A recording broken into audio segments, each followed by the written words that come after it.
चंदनपुरी में जो हुआ ना पिछले हफ्ते, थोड़ा उसकी चौकसी कर लो, थोड़ा डीप में जाना पड़ेगा। जातिवादी शक्तियों ने यह प्रकरण को जानबूझकर उठाया कि भोंदू खरात प्रकरण दब जाए, और झूठे आरोप वो बच्चों लोग के ऊपर लगाए गए हैं, निदा खान पर झूठे आरोप लगाए गए हैं, कोई सच्चाई उसमें नहीं। और ये गौ रक्षा वाले जो आतंक करते हैं ना रोड के ऊपर, जो कानून हाथ में लेते हैं, सरकार का सपोर्ट होता है, पुलिस डिपार्टमेंट का जो सपोर्ट होता है, जो नंगा नाच देश के अंदर चल रहे हैं ना गौवंश के नाम पर, तो ये किसान उनको रास्ते पे चलने नहीं देंगे।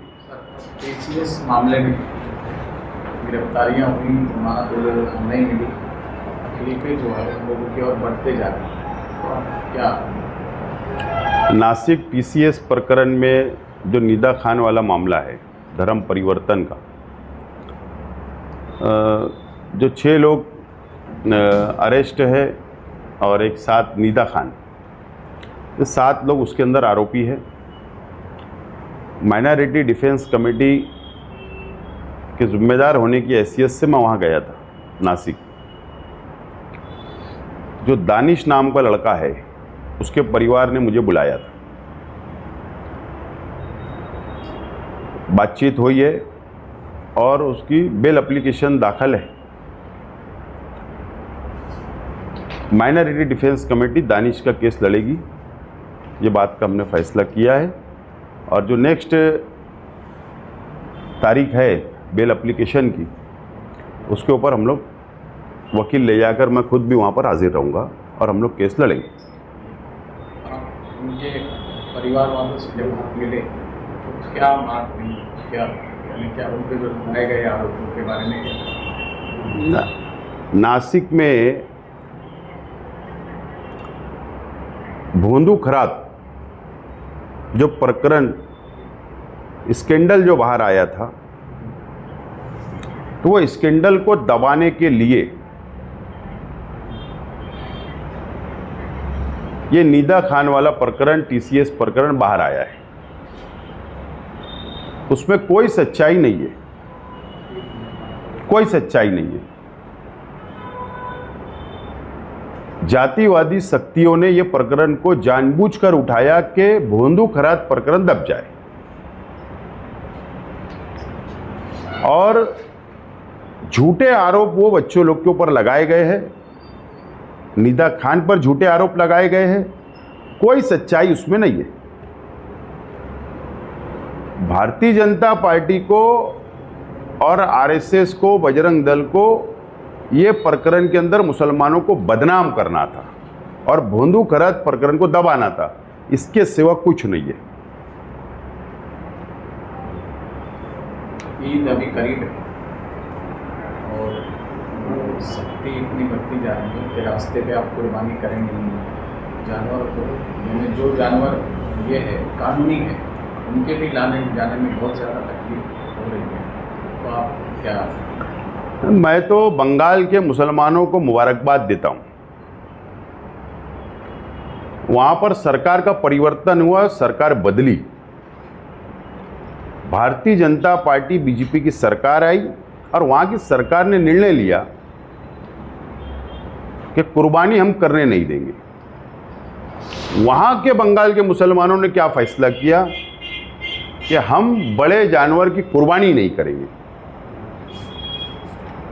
कल वहां पर बंगाल में क्या हुआ, किसान शेतकरी मार्केट के अंदर जानवर लेकर बेचने के लिए वहां के मुसलमानों ने नहीं लिया, इनकार कर दिया। मैं मुबारकबाद देता हूं। मैं तो महाराष्ट्र के भी मुसलमानों से और देश के मुसलमानों से वो अपील है मेरी कि अगर हम एक साल, ये तो बकरीद की कुर्बानी हमारे पर फर्ज है, हम तो बकरा भी काट के फर्ज अदा कर सकते, लेकिन एक साल मुकम्मल तौर पर हमने बंद कर देना चाहिए। अगर जिसको इजाज़त है वो भी जानवर और बाकी भी जानवर बंद कर देना चाहिए। ये सरकार बदल देंगे यहाँ के किसान आए, देश के किसान, देश के शेतकरी सरकार को बदल देंगे जो सरकारी पाबंदी लगाती है। और ये गौ रक्षा वाले जो आतंक करते हैं ना रोड के ऊपर, जो कानून हाथ में लेते हैं, सरकार का सपोर्ट होता है, पुलिस डिपार्टमेंट का जो सपोर्ट होता है, जो नंगा नाच देश के अंदर चल रहे हैं ना गौवंश के नाम पर, तो ये किसान उनको रास्ते पे चलने नहीं देंगे। मैं तो ये सोच का भी हो गया हूं, ये देश के अंदर जो गौवंश के नाम पर जो अत्याचार हो रहा है, जो जातिवाद को बढ़ाने का काम किया जा रहा है, दुख होता है देखकर। कायदे से ये नहीं रोक रहे हैं, ये गौरक्षक वाले कायदे से नहीं रोक रहे, या पुलिस भी कायदे से नहीं रोक रही है, ताकत से रोकने का काम किया जा रहा है। ये असल में इम्तिहान ले रहे हैं। ये कब तक इम्तिहान लेंगे? जब तक इनकी सरकार है। सरकार बदलेगी, एक दिन आएगा, उसके बाद ये चूहे की तरह बिल में चले जाएंगे। बस यही डिपार्टमेंट से मेरी गुजारिश है, शहर के लिए बोल रहा हूं, मालेगांव शहर के लिए, पुरअमन तरीके से बकरीद गुजर जाना चाहिए। जो लीगल है, मैं शहर के अवाम से यही बोलूंगा, जो कानून में के दायरे में रहकर कुर्बानी करो, स्लैटर में कुर्बानी करो, लेकिन पुलिस डिपार्टमेंट से भी गुजारिश है, चंदनपुरी में जो हुआ ना पिछले हफ्ते, थोड़ा उसकी चौकसी कर लो, थोड़ा डीप में जाना पड़ेगा। और ये जो गौ रक्षक वाले जो आतंक करते हैं ना, उन पे भी लगाम लगाना पड़ेगा। टाली दोनों हाथ से बजती है, एक हाथ से नहीं। बस इतना ही बोलूंगा कि उन पर लगाम लगाओ, और मैं शहर के आवाम से बोलूंगा कि हमको कानून के दायरे में रहकर कुर्बानी करना है, पूरा हमने करना है। कारपोरेशन के स्लैटर में जाके कुर्बानी करना है। किसी की भावना, किसी का दिल ना दुखे, ये काम हमको नहीं करना है, ये अपील करता हूँ।